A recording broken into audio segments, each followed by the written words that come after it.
Donc, nous reprenons nos travaux et nous recevons les gens de Illustration Québec. Madame Roy, Monsieur Trosse, bienvenue à l'Assemblée nationale. Vous allez disposer d'un temps maximal de 10 minutes pour faire votre exposé. Par la suite, suivra un échange avec les parlementaires. Donc, vous avez la parole. Merci. Mesdames et Messieurs, Madame la Présidente, Monsieur le Ministre, chers députés, bonjour et merci de l'invitation à cette commission. Nous sommes très heureux d'y prendre part et de partager notre point de vue. Mon nom est Sonia Roy, je suis illustratrice et artiste professionnelle reconnue au sens de la loi par mes deux associations, soit Illustration Québec et le regroupement des artistes en arts visuels. Je fais principalement de l'illustration éditoriale pour les magazines et les journaux et je suis ici en tant que présidente du conseil d'administration d'Illustration Québec et je suis accompagnée de Nicolas Trost, directeur général. Illustration Québec est un organisme sans but lucratif créé il y a 30 ans et ayant pour mission de regrouper et soutenir, promouvoir et de diffuser l'illustration. Elle est la plus importante association canadienne d'illustrateurs avec près de 300 membres. Elle existe grâce au soutien financier de ses humains et de ses membres, des humains et de ses membres, pardon. Elle ne bénéficie d'aucune aide financière au fonctionnement. L'association contribue à la culture québécoise et s'implique auprès des artistes. Depuis 30 ans, IQ milite pour l'amélioration des pratiques et des conditions économiques des illustrateurs. Plus largement, nous aidons et appuyons les créateurs dans le développement de leur carrière. À l'autre extrémité, au début de la chaîne se trouvent les créateurs du livre, tels que les illustrateurs et les auteurs. Les conditions de travail de ces derniers sont relativement similaires à ce qui est trait au contrat qu'ils signent, ainsi qu'à leur rémunération. Nous constatons d'ailleurs que de plus en plus d'illustrateurs prennent la plume pour écrire des livres, devenant ainsi des auteurs jeunesse. À l'autre extrémité de la chaîne, il y a le lecteur qui s'approvisionne au point de vente. L'industrie du livre constitue le plus gros marché culturel avec 1200 emplois et génère plus de 800 millions de dollars annuellement. Le rôle de chacun des employés dans ce secteur est essentiel. Sans les créateurs, il n'y aurait pas de livres et sans librairie, il n'y aurait pas de vente. Tout changement économique, juridique, social ou commercial qui modifie les activités d'un de ces maillons de la chaîne entraîne automatiquement des répercussions sur les autres. Depuis 20 ans, le nombre de livres publiés au Québec a augmenté, mais la rémunération des illustrateurs a quant à elle stagné, voire même diminué. Les données recueillies auprès des illustrateurs au cours des dernières années démontrent clairement que les spécialistes de l'illustration jeunesse tentent à s'appauvrir. À la suite d'un sondage mené auprès des illustrateurs en 2013, il est apparu que seulement le tiers des illustrateurs travaillent à temps plein, alors qu'ils étaient près de 1 sur 2 en 2007. La profession d'illustrateur est dominée par des travailleurs à temps partiel. En comparant les données avec celles d'il y a 5 ans, nous constatons que la réalité économique des illustrateurs est précaire. En effet, seulement 33 d'eux vivent de leur art. Selon ce même sondage, 8 illustrateurs sur 10 obtiennent principalement leur contrat au Québec. Près d'un mandat sur 2 provient du livre jeunesse. La condition des illustrateurs est difficile. Le marché principal est le Québec et le secteur d'activité dominant est l'album jeunesse.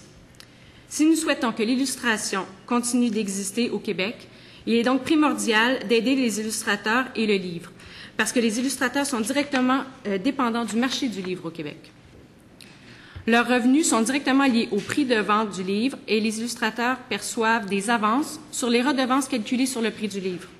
Depuis 10 ans, nous constatons une diminution importante de l'avance octroyée par les éditeurs aux créateurs, alors même que le nombre de parutions est en constante progression.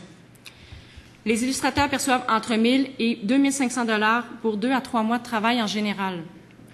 De nouvelles clauses ont fait apparition dans les contrats des illustrateurs, accentuant davantage la pression exercée sur eux. Dans certains cas, l'avance n'est pas versée à l'illustrateur, n'est versée que 60 à 90 jours après la remise des finaux. Pour faire une image claire, l'illustrateur n'est pas rémunéré pendant 4 à 7 mois. Pire encore, certains illustrateurs ne perçoivent aucun avaloir, repoussant leur premier paiement à 1 an, voire même 2 ans, après avoir effectué le travail.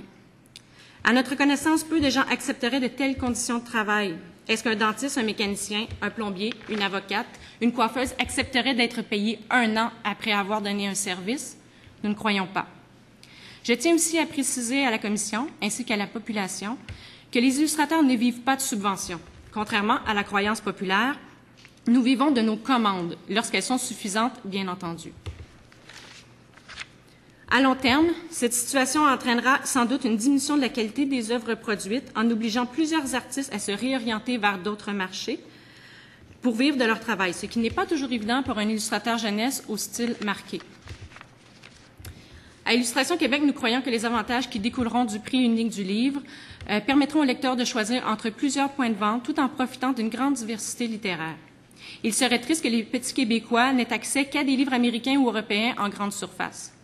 Sans le réseau normalisé et rentable des librairies agréées, le lecteur québécois verrait son accès à la culture francophone restreint. Il est également important de considérer qu'une diminution du nombre de librairies locales apporterait probablement une diminution du nombre de livres québécois publiés. Les publications à petit tirage ne trouveraient aucun réseau physique susceptible de les distribuer. Cette décroissance entraînerait un affaiblissement de la littérature québécoise sur la scène canadienne ainsi que des pertes d'emplois dans le secteur du livre. Si les librairies locales venaient à disparaître, la chaîne du livre au grand complet en souffrirait du créateur au lecteur. Les grands magasins à rayons ainsi que les sites web transactionnels ne se soucient pas de l'accès aux livres dans les petits marchés, ni de la diversité des titres. Leur mission d'entreprise n'est pas la même que celle des librairies. Les lecteurs québécois ne peuvent y trouver la richesse littéraire qu'offre une librairie locale puisqu'il n'est pas assujetti à la loi 51. Nous sommes en accord avec les 7 grandes associations professionnelles du livre qui proposent de réglementer le prix de vente du livre pour une durée de 9 mois. Au-delà de cette période, des rabais additionnels pourraient augmenter la durée de vie du livre sur les rayons en lui offrant l'accès à un autre réseau de distribution et à une clientèle différente. Comme les 7 grandes associations professionnelles du livre, Illustration Québec considère qu'un rabais maximal de 10 % pourrait être accordé pour les 9 mois suivant la parution originale d'un livre. Nous estimons que tous les acteurs de la chaîne du livre doivent opérer dans les mêmes conditions. L'émergence de l'édition numérique a un impact direct sur la chaîne du livre. Les éditeurs de livres électroniques offrent des livres directement sur leur site Internet ou par l'entremise de librairies virtuelles. Afin de protéger les créateurs, nous recommandons qu'un prix plancher soit fixé pour les 9 mois suivant la parution d'un livre numérique. Nous préconisons donc qu'un prix de vente du livre numérique représente au moins 65 % du prix de vente de sa version papier dans la mesure où elle existe. Nous ne faisons pas de distinction entre le livre numérique ou le livre physique. C'est le contenu qui importe, pas le contenant. Le livre numérique doit être réglementé, tout comme le livre papier, afin de préserver les droits d'auteur. Toutefois, nous ne croyons pas que la culture numérique est la seule voie à prendre. Les rapports humains liés au livre physique ne sont pas à négliger. Pouvoir toucher, manipuler, transporter et même prêter un livre est une partie importante de l'apprentissage de l'amour de la lecture, selon nous. Nous voulons protéger le livre papier car il représente encore 95 % du marché québécois, ne l'oublions pas. Nous ne voulons pas occulter les livres numériques. Ils sont leur place et desservent un réel marché qui tend à s'accroître. Mais notre public cible, c'est les enfants. Les livres papier sont des objets concrets auxquels il est plus facile d'accorder de la valeur et de susciter de l'intérêt. Je ne sais pas si vos enfants sont comme les miens, mais ce qui est tangible est toujours plus concret et évocateur pour eux. Ça a plus de signification. Par exemple, essayez d'expliquer le système monétaire à un enfant avec une carte de crédit. Ils ne comprendront probablement rien, mais sortez plutôt de la monnaie et des billets, vous aurez assurément plus de succès. Le marché du livre est un secteur culturel important au Québec. Les livres ont un impact notoire sur la culture, l'éducation et doivent être traités comme des objets à part. Les magasins à grande surface considèrent le livre comme un produit quelconque, sans égard à sa valeur spéciale, au contraire du libraire. Par ailleurs, il est primordial de soutenir le réseau de distribution et de diversifier afin de protéger la richesse culturelle du Québec. Bien qu'un règlement sur le prix unique du livre aura surtout un impact direct sur les points de vente, les répercussions qui en découleront ne peuvent qu'être bénéfiques pour tous les membres de la chaîne du livre, des créateurs aux lecteurs. Il n'est pas rare que les illustrateurs québécois ressortent du lot sur la scène internationale et canadienne, et faisant rayonner ainsi la société québécoise partout dans le monde. En soutenant les créateurs, c'est toute l'image d'une nation que nous rehaussons. Illustration Québec affirme qu'un règlement sur le prix du livre ainsi qu'une série de mesures visant à soutenir les créateurs québécois permettrait de protéger et de valoriser le métier d'illustrateur, en plus d'être positif pour l'ensemble du marché du livre dans la province. Merci. Merci beaucoup, Mme Roy. Nous allons débuter les échanges. Nous commençons avec le côté du gouvernement. Monsieur le député de Bonaventure. Je vais plonger le premier. Merci, Madame la Présidente. Bonjour. Bienvenue à l'Assemblée nationale. Votre Assemblée, en passant. Pourquoi une diminution des avances? Vous avez souligné que, bon, vos avances diminuaient d'une manière continue. Quel est l'argumentaire, je dirais, monétaire en arrière de ça? Je pourrais laisser Nicolas répondre. Okay. Ben, c'est plus au niveau de la rentabilité des éditeurs aussi. Ils font face à de plus en plus de concurrence. L'importation est très importante aussi de livres européens. Leur coût de production a augmenté, que ce soit le papier, l'impression. Malheureusement, le prix du livre, lui, n'a pas forcément suivi non plus cette courbe-là en augmentant, parce qu'il y a une limite aussi à augmenter le prix du livre. Ça fait qu'à un moment donné, les éditeurs, pour être rentables, sont obligés de jouer sur certaines variables. Malheureusement, c'est les créateurs qui en payent le prix à ce niveau-là. Okay. Par rapport à, bon, on a eu certains groupes qui sont venus nous exposer certaines problématiques et on a souvent dit que, bon, on a entendu des gens dénoncer un peu certaines actions des distributeurs. Versus bon, les éditeurs et les libraires. Est-ce que vous avez une position là-dessus? Par rapport à ça, non, parce qu'on n'est pas forcément familier par rapport à cette chaîne-là, en fait, parce que c'est vraiment plus l'éditeur qui a ces interactions, en fait. Nous, l'interaction qu'on a en tant qu'illustrateur, c'est vraiment directement avec l'éditeur et après avec le lecteur. Donc, vous n'avez pas à vous positionner sur cette dynamique-là. Exactement. Et vous, bon, il semble avoir un consensus sur le 9 mois, 10 %. Est-ce que c'est un effet de contamination où tout le monde arrive à ce constat-là? On dirait que c'est l'effet de la grossesse, je ne sais pas, là. J'essaie de faire des blagues, des fois ça ne pogne pas, là, mais le 9 mois. Mais pourquoi tout le monde arrive avec le 9 mois et le 10 %? Avez-vous un argumentaire théorique là-dessus? Oui, c'est sûr que nous, on n'a pas fait partie des discussions à ce niveau-là, mais de notre point de vue, c'est tout à fait légitime, parce que la durée de vie d'un livre, d'une nouveauté sur les tablettes, se situe entre 3 et 6 mois. Après ce délai-là, le livre disparaît, remplacé par d'autres livres. Donc c'est sûr que le 9 mois se trouve tout à fait logiquement, puis ça permet également de donner une seconde vie. Puis si on fait des parallèles par rapport à d'autres industries dans le domaine cinématographique, c'est des données qui sont similaires, que ce soit le film sort en salle, il est en DVD, mais on parle de 6 à 12 mois à peu près, non, de 9 à 12 mois en fait, le délai après à la télé. Donc c'est des données qui existent dans d'autres secteurs. Concernant le 10%, comme d'autres collègues l'ont souligné, ça correspond aussi aux cartes de réduction de fidélité qu'offrent certaines librairies, au rabais également que les coopératives scolaires offrent. Donc c'est légitime aussi. Puis je pense que c'est par rapport aussi à la rentabilité des libraires. Ils ont fait leurs calculs, j'imagine, pour vraiment valider que pour être rentable, un rabais maximum serait de 10%. Je pense que c'est les experts à ce niveau-là, ça fait qu'on se range par rapport à leur avis. Et donc, ce sont des réalités sectorielles d'espérance de vie, de produits et de marge. OK. Vous avez souligné le fait que, bon, on a une dématérialisation du livre et son informatisation, etc., etc. Quelle place vous pouvez prendre là-dedans? Parce que c'est un phénomène qui ne va pas en s'amoindrissant. C'est quelque chose qui va prendre de l'ampleur, théoriquement. Les illustrateurs dans le livre numérique, il y a une place, c'est sûr, puis on ne peut pas dire que ça n'existe pas. Ça existe, c'est là pour un certain marché. Mais, par exemple, pour des enfants, je pense que l'apprentissage de la lecture, parce que mon opinion est partagée par Nicolas, doit passer par du papier dans une liseuse. On ne peut pas encercler, on ne peut pas souligner, on peut pas. Il y a une manipulation qu'on fait d'un livre papier dans l'apprentissage de la lecture, puis nous, on est là. On est au tout début, là. Souvent, les enfants vont accrocher dans un livre par l'image. Ils vont trouver ça intéressant. Ils vont dire « Wow, c'est beau, ça m'intéresse, je suis intéressé à le lire. » C'est ça le premier contact. Donc, pour nous, le livre papier, c'est super important.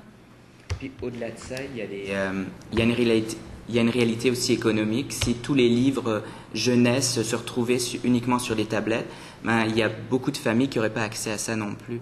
Puis, au-delà de ça aussi, les médecins vont le dire, des enfants, regarder la télé, jouer à l'ordinateur, il y a une limite de temps aussi. Un livre, il n'y a pas de limite. Je veux dire, on peut aller...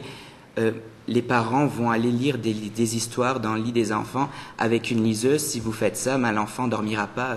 Il va mettre beaucoup plus de temps à dormir. OK. Dernière question. Vous avez souligné tout à l'heure que certains illustrateurs se sont démarqués dans le monde. Et les Québécois sont perçus comment au niveau mondial par rapport à leur créativité? C'est les meilleurs? On est très bons. On ne dira pas forcément qu'on est les meilleurs, mais on a une touche différente. Et puis ça, on le voit très bien.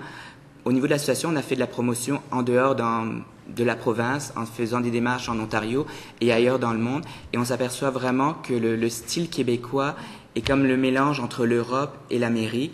Et même si on s'en va juste à Toronto, ils apprécient ce style vraiment varié, riche.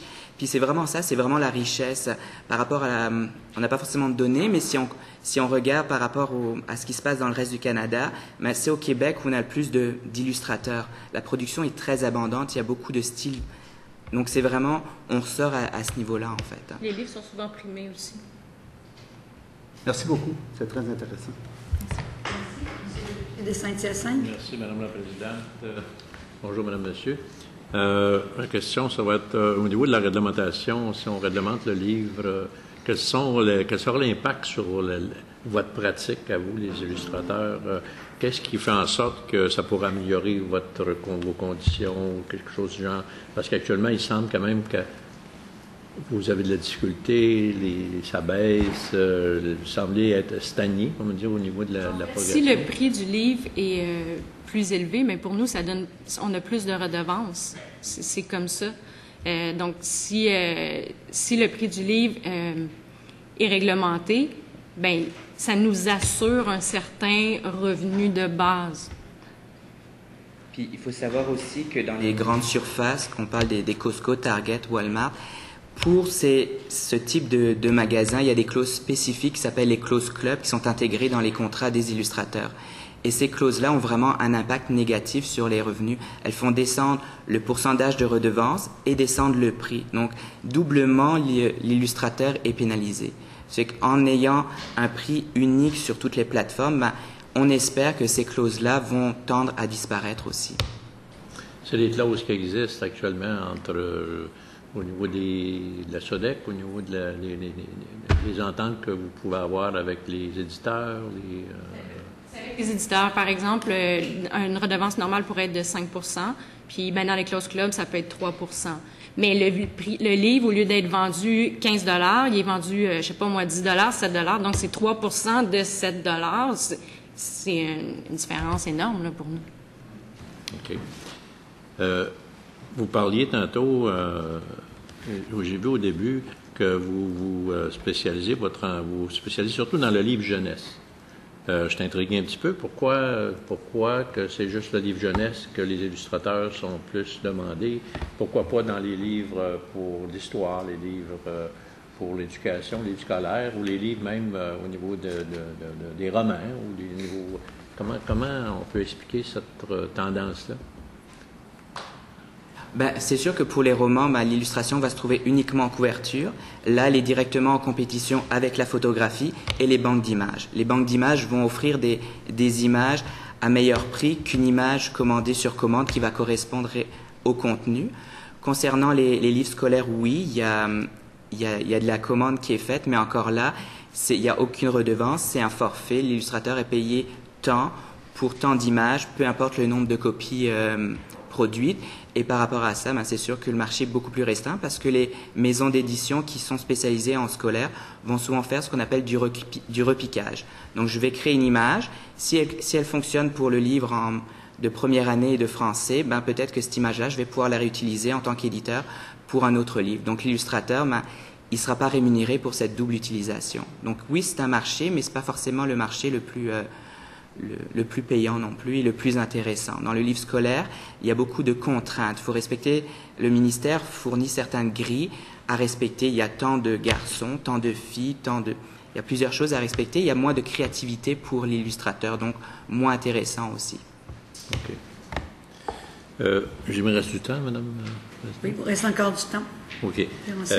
Vous mentionnez dans votre mémoire que vous déposez ce matin, vous dites qu'il y a 10 des libraires qui ont disparu au Québec ces dernières années.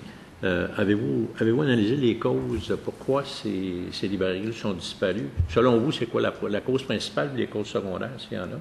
J'aimerais ça vous entendre là-dessus. On n'a pas forcément analysé ces données-là, parce que ce n'est pas notre champ d'expertise. Par rapport à la vision qu'on a de l'extérieur, c'est sûr qu'on pense principalement que c'est une raison de rentabilité, parce que justement, ils ne sont pas capables d'offrir des livres à meilleur marché. Ils sont pris avec des contraintes financières, des employés à payer. Ils n'ont pas forcément... Leur marché, c'est la vente de livres. Ils vendent uniquement de livres, ils ne vendent pas d'autres produits qui vont générer des marges de profit beaucoup plus importantes. Donc c'est sûr qu'en étant spécialisé dans un créneau, c'est peut-être plus difficile aussi à ce niveau-là. OK, merci. Monsieur le ministre. Merci, Madame la Présidente. Madame, Monsieur, soyez les bienvenus et merci pour votre contribution. Vous parliez des close clubs. Est-ce que vous pouvez nous dire, dans la mesure où, hypothèse d'école, vous mettez entre les mains d'un éditeur un projet de votre cru, une fois sur le marché, ça prend combien de temps pour, disons, être révélé au grand public, et c'est un produit qui prend combien de temps pour vous rapporter quelque chose? Mais pour répondre à ça, c'est tout dépendant le mode de financement, le mode de paiement fait de l'illustrateur. Dans une version standard, en fait, l'illustrateur, admettons, va commencer son travail en janvier. Il va remettre des esquisses, donc un travail préliminaire au mois de février. Il va avoir des discussions avec l'éditeur pour faire des corrections. Tout dépendant le nombre de corrections, il va avoir un certain délai. L'illustrateur va, admettons, remettre ses finaux au mois d'avril. Le livre va sortir pour l'automne, donc souvent avant le Salon du Livre de Montréal, donc probablement au mois d'octobre-novembre. Dans une optique normale, l'illustrateur va recevoir un paiement à la remise de ses finaux, donc au mois d'avril. Donc il va avoir travaillé 4 mois, puis après il va avoir son paiement s'il a une avance. Par la suite, si le livre se vend bien, donc si la maison d'édition est capable de se rembourser l'avance qu'elle a octroyée à l'illustrateur, à ce moment-là, l'illustrateur peut espérer obtenir des redevances, mais encore là, ça peut aller jusqu'à une année plus tard. Donc on est, disons, 14 mois, si on considère les 4 premiers mois. Considérant que la proposition sur la table est à l'effet d'appliquer une réglementation sur 9 mois, est-ce qu'une fois dépassé ces 9 mois, il y a, dans l'hypothèse où il y a réglementation évidemment, il y a risque à retomber dans la pratique des prix club que vous mentionnez dans le mémoire? Certainement. C'est possible. On peut pas... si le marché l'autorise, si la loi l'autorise, peut-être. Mais est-ce que... Le livre aura eu quand même une durée de vie où il aurait pu faire des ventes, générer des profits. Est-ce que vous avez une idée de la projection des profits potentiels, toujours dans l'hypothèse où on est dans l'application du prix plancher? Est-ce que vous avez une idée projetée de ce que ça ferait comme différence entre ce qui se passe actuellement avec votre sphère d'activité et le marché? À ce niveau-là, on n'a pas forcément de données, parce que chaque livre est vraiment unique, donc c'est vraiment difficile. Puis je pense qu'il y a plusieurs intervenants qui l'ont dit que c'était difficile d'évaluer les best-sellers. On n'a pas, mais c'est sûr qu'on sait que dans le pire des cas, c'est sûr que ça a un effet nul. Dans le meilleur des cas, ça va améliorer. Mais il n'y aura pas ça ne va pas descendre. Ça ne va pas nuire. Nuire, c'est ça. Votre mémoire, vous dites que rien n'encadre, c'est le troisième paragraphe avant la fin. Vous dites que, la dernière ligne, vous dites que rien n'encadre actuellement l'utilisation de cette subvention pour les éditeurs. Il serait intéressant de garantir aux créateurs leur juste part de la subvention accordée aux maisons d'édition en parlant du soutien de la SODEC. Est-ce que vous pouvez élaborer? La SODEC donne des subventions aux maisons d'édition qui produisent des livres avec des auteurs ou des illustrateurs québécois qui sont imprimés au Québec. il donne un certain montant, mais de ce montant-là qui est perçu par la maison d'édition fait ce qu'elle veut avec. Il n'y a aucun parti, il y a personne qui dit que si vous recevez 10 000 $, 10% devrait être octroyé directement des illustrateurs. Nous, c'est ce qu'on dit, on se pose cette question-là, on se demande si il y avait cette contrainte-là, premièrement, on va favoriser encore plus l'utilisation des créateurs et on va aussi améliorer quelque part leur sort en termes de revenus. Merci. Nous allons maintenant du côté de l'opposition officielle. Madame la députée Laporte, vous avez la parole. Merci beaucoup. Alors, bonjour, Madame Roy et Monsieur Trost, c'est ça? Alors, bienvenue. Je suis surprise de la réponse que vous venez de faire concernant l'analyse que vous auriez pu faire advenant que la réglementation du prix passe. Quel serait l'impact monétaire pour vous? Vous êtes en faveur, mais quelle analyse avez-vous fait pour être catégorique que vous êtes en faveur? Notre convocation ici est arrivée très tard.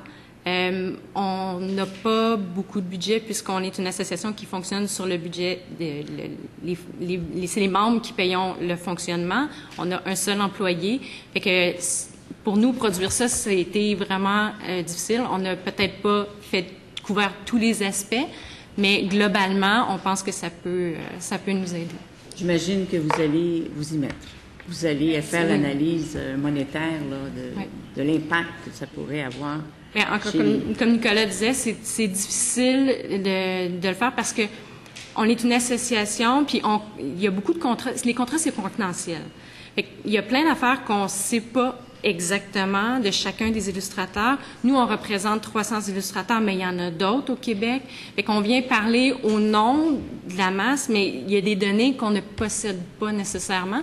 Puis au ministère, c'est que les statistiques des illustrateurs, c'est groupé avec designers graphiques. Fait que c'est pas toujours juste, c'est difficile de départager qu'est-ce qui est quoi. D'accord, je comprends.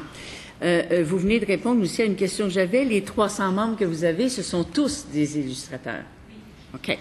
Alors, quelle est la part du livre jeunesse dans le marché du livre et dans toutes les productions, là? Dans le marché du livre, si on regarde au niveau de l'Institut de la statistique, là encore, le livre jeunesse est mélangé avec le livre de littérature générale. Il faudrait voir plus au niveau de l'ANEL, probablement ces chiffres-là, au niveau de la production exacte des livres. Jeunesse, c'est sûr que pour nos membres en tant que tels, ça représente 50% de leur contrat. C'est vraiment leur marché cible, c'est le livre jeunesse. C'est vraiment là qu'ils travaillent en fait. D'où l'importance pour nous d'améliorer leurs conditions de travail puis de faire en sorte que ce marché-là se porte bien. Si les différents acteurs se portent bien, que ce soit par une réglementation, une loi, dans ce cas-là, c'est sûr que ça va avoir des répercussions pour les illustrateurs. Puis par rapport à votre question précédente, les illustrateurs, leur revenu est directement lié au prix.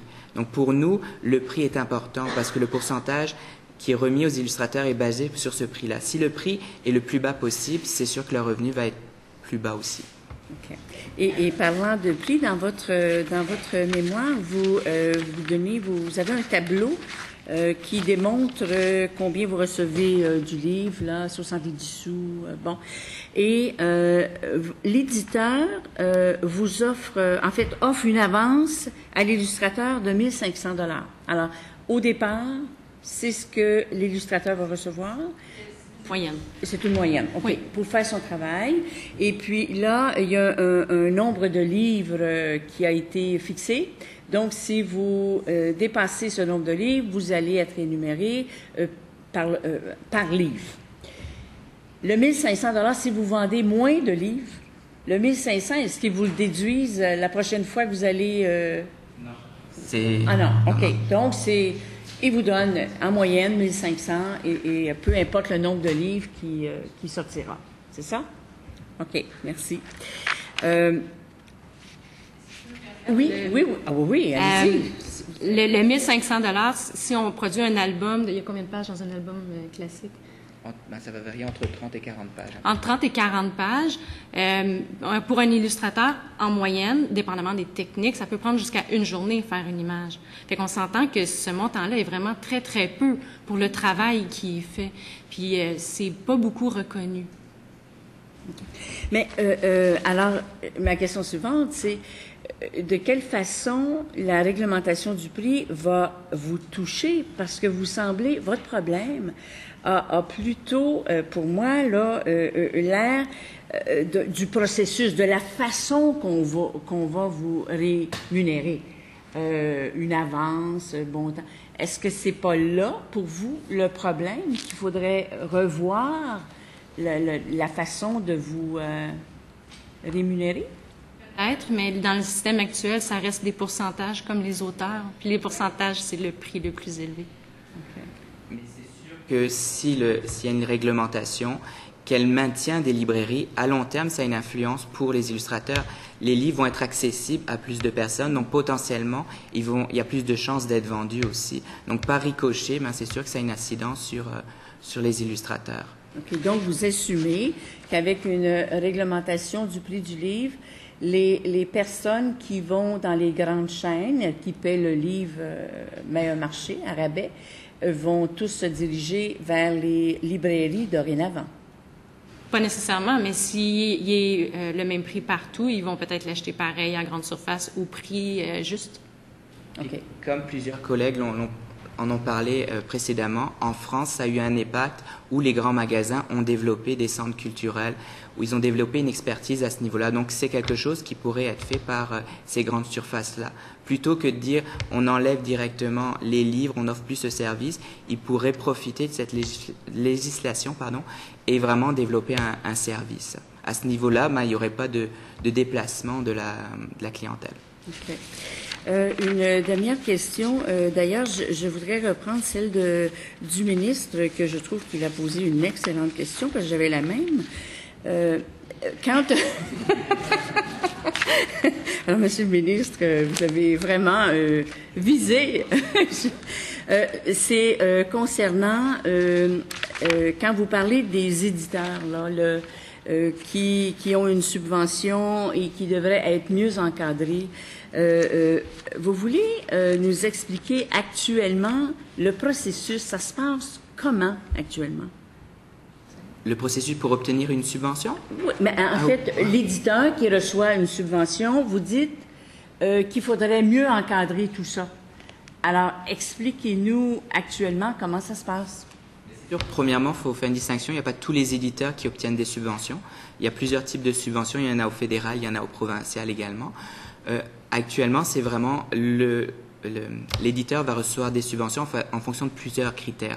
La production, travailler avec des auteurs, des illustrateurs québécois, une impression au Québec, et par la suite, après, il n'y a pas tous les livres qui sont produits qui rentrent dans la demande de subvention. Il faut respecter certains critères, mais une fois qu'ils reçoivent l'argent, à ma connaissance, il n'y a pas de règles sur l'utilisation de cet argent-là. Elle est là pour soutenir la création, mais au-delà de là, savoir est-ce que cet argent-là va payer l'imprimeur, les salaires des employés. C'est à la discrétion de l'éditeur d'utiliser les sommes. Alors, quand vous dites qu'il faudrait mieux les encadrer, qu'est-ce que vous suggérez que l'on fasse? À notre connaissance, nous, ce qu'on souhaiterait vraiment, c'est qu'on reconnaisse aussi le travail des créateurs en tant que tels et qu'une part de cette subvention-là leur soit dédiée directement. Parce que, comme Mme Desrosiers, c'est ça? Oui. Desrosiers le soulignait, les créateurs, que ce soit les auteurs, les illustrateurs, ont très rarement accès à des bourses ou des subventions, que ce soit de la part du Calque ou d'autres institutions. OK. Donc, vous voudriez être subventionné aussi? Ce serait une façon indirecte d'être subventionné en disant ce budget-là, dans la subvention, est alloué directement aux créateurs. OK. Parfait. Venu décent. Alors, merci à vous deux. Monsieur le député de Jacques-Cartier. Merci, Madame la Présidente. Merci beaucoup pour votre présentation aujourd'hui, Madame Roy, Monsieur Trost. Sur la page 10 de votre mémoire, vous avez parlé de comment fixer le prix pour les livres numériques. Est-ce que c'est quelque chose que vous pensez que nous devrons réglementer aussi pour avoir, vous avez évoqué le chiffre de 75% ou 65%, est-ce que nous devrons mettre ça aussi dans une réglementation? Parce qu'une façon de rendre la vie un petit peu plus intéressante pour les illustrateurs, c'est de vendre plus de livres. Si on peut augmenter nos volumes, il y aura plus d'argent à partager avec nos artistes et nos écrivains. Alors, le livre numérique, quand même, représente un potentiel d'aller chercher des nouveaux marchés et peut-être, on espère, vendre encore plus de livres parce qu'un des objectifs de la Commission, c'est de favoriser la promotion de la lecture. Alors, comment est-ce que vous avez arrivé aux 65 ou 75 et c'est quoi la considération pour le consommateur et rendre le livre numérique à le meilleur prix possible pour potentiellement chercher les nouveaux lecteurs dans notre société? Ben, c'est sûr que le 75%, c'est ce qui se passe actuellement à peu près. C'est une moyenne non établie, mais c'est des pratiques qui se passent au niveau des éditeurs, qui est pas... Il n'y a pas de réglementation par rapport à ça. C'est chaque éditeur décide de son prix. C'est sûr que nous, on souhaite avoir un plancher pour plusieurs raisons, par rapport aux revenus des illustrateurs avant tout, mais au-delà de ça aussi, c'est par rapport à la valeur du produit. Si le livre numérique est vendu à 2 $ et la version papier à 15 $, c'est quoi le message aussi qu'on envoie au consommateur? On lui envoie un message qui est en train de se faire avoir. Il y a des coûts économiques aussi de produire des livres numériques, que ce soit l'entreposage. Monsieur Foulon l'a souligné, créer un livre numérique, il faut refaire le travail. On ne peut pas prendre la version papier puis la transformer en numérique. Il y a des adaptations à faire aussi. Donc, il y a une réalité économique par rapport à ça. Donc, des contraintes qui font que le prix, au-delà d'un certain pourcentage, on ne pourra pas aller plus bas. Puis, on ne veut pas non plus aussi que certains éditeurs, ça pourrait être un risque, contournent la loi en disant je vais vendre mon livre à 10 $, je vais baser mon plan d'affaires sur la vente de livres papier et en contrepartie, je vais offrir la version électronique moins chère. Mais comment, peut-être, ma question, c'est comment établir le coût réel? Parce que je comprends, c'est pas gratuit, il y a des coûts, il faut rembourser l'écrivain, il faut rembourser vos membres, il y a toutes les choses, il faut formater ça comme il faut pour le mettre en vente, en format numérique et tout le reste. Mais est-ce que le 65 ou le 75, c'est tout à fait arbitraire, ou est-ce qu'il y a un certain lien entre ces chiffres et les coûts réels pour fournir un livre numérique sur un marché? Quand même des liens, c'est sûr qu'on n'a pas fait l'analyse approfondie, mais il y a effectivement on pourrait faire une analyse beaucoup plus approfondie en s'assoyant avec des maisons d'édition et puis les distributeurs d'entrepôts numériques. Il y a des coûts qui sont similaires à la version papier, que ce soit l'entrepôt numérique qui va distribuer le livre prend un certain pourcentage, la maison d'édition également. Il y a les frais de production peuvent être moindres aussi, mais il y a une certaine limite aussi. Actuellement, on n'a pas fait Pour nous, le travail reste le même, que ce soit numérique ou que ce soit une version papier, ça reste la même chose. Non, et tout long, une de mes préoccupations, de s'assurer que les artistes sont bien protégés. Parce qu'on avait quelqu'un lundi qui a parlé de l'expérience dans l'industrie de la musique qui n'était pas très bonne souvent pour les musiciens. Parce qu'il y avait le piratage des fichiers et les Napster et toutes les autres expériences dans le passé. Alors je pense que c'est très important, mais je vois un potentiel dans le livre numérique, surtout avec les lecteurs plus jeunes de notre société, parce que moi, je vais toujours rester avec les livres papier. Alors moi, je vais acheter les livres papier pour mes petits-enfants et tout le reste, mais je vois que ma petite-fille de 2 ans, quand même, manipule bien l'iPad déjà, à 2 ans. Alors, j'imagine, elle va être capable et si c'est une occasion d'augmenter les ventes des livres au Québec, je pense que c'est intéressant, mais il faut l'encadrer d'une manière de vous protéger, vos membres, les écrivains aussi. Alors ça, c'est une préoccupation. Mais au-delà de ça, je pense que c'est une moyenne d'aller chercher des nouveaux lecteurs de notre société, qui est un enjeu très important aussi. D'accord avec vous, mais au sujet de la comparaison avec la musique, j'ai vu la présentation que fait M. Désiel. On n'est pas... oui, il y a des choses qui sont comparables à nos deux secteurs, mais c'est pas la même réalité. C'est-à-dire que si lui, il décide de distribuer gratuitement sa musique, bien, il attire des fans. Les gens écoutent la musique, ça fait connaître son groupe, mais après ça, il va faire peut-être 1 an ou 2 de spectacle avec ça, il tourne. Donc, il y a une façon de rentabiliser quand même. Nous, on vit que de droits d'auteur. Alors, si on donne notre livre, ça revient à travailler bénévolement. Fait que, tu sais, des fois, il faut faire attention dans les comparaisons. Puis, je suis d'accord avec vous, le livre numérique, il faut faut s'en préoccuper. Ça existe, c'est là. Puis un super beau livre illustré sur un iPad, ça peut être magnifique. Là. On ne dit pas que c'est pas qu'il faut pas le faire. Il faut le faire. Sauf qu'il y a quand même des coûts. Puis pour nous, ça reste le même travail. Donc, 65 % ça nous apparaissait un montant juste pour rémunérer les créateurs. Non, et le seul parallèle que je veux faire, c'était d'un certain élément néfaste pour certains musiciens. Et on veut éviter ça dans le monde écrit.